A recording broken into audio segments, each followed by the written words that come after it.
Today, let's talk about how to do a very basic render for a beginning student for their final project. Or this could be for their lock and key, for their scooter project, or for their sci-fi hallway.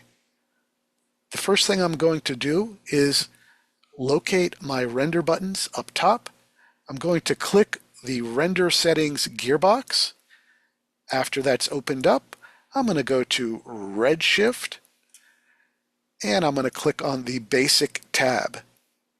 Under Output, I'm going to set this to start off with at 640 by 480, and you can do that by going over to Screen 640 by 480. This is fine to hand in for your final animation.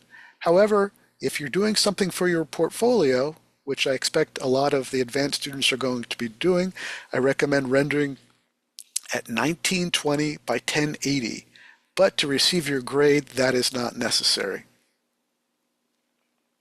I'm then going to be coming down to frame rate. This is by default is going to be set to current frame.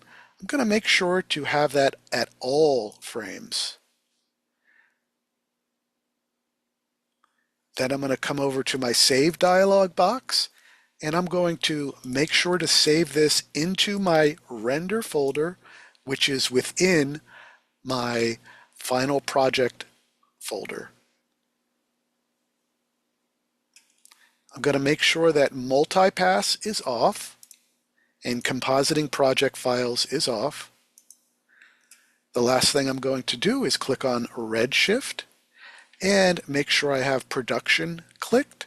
I have low bucket quality clicked, and I have my progress pass to approximately 150. After I have all of that done, I'm going to click off from this and click the Center Render button, which is Render to Picture Viewer. This will render each of those frames into that render folder.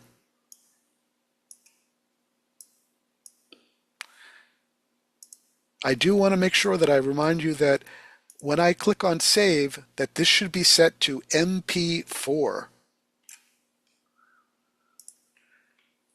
This is currently rendering to my render folder. I don't have any, and that is the total process for rendering your project files. You can then open up your render folder and view the file using by double clicking on the MP4 you just created.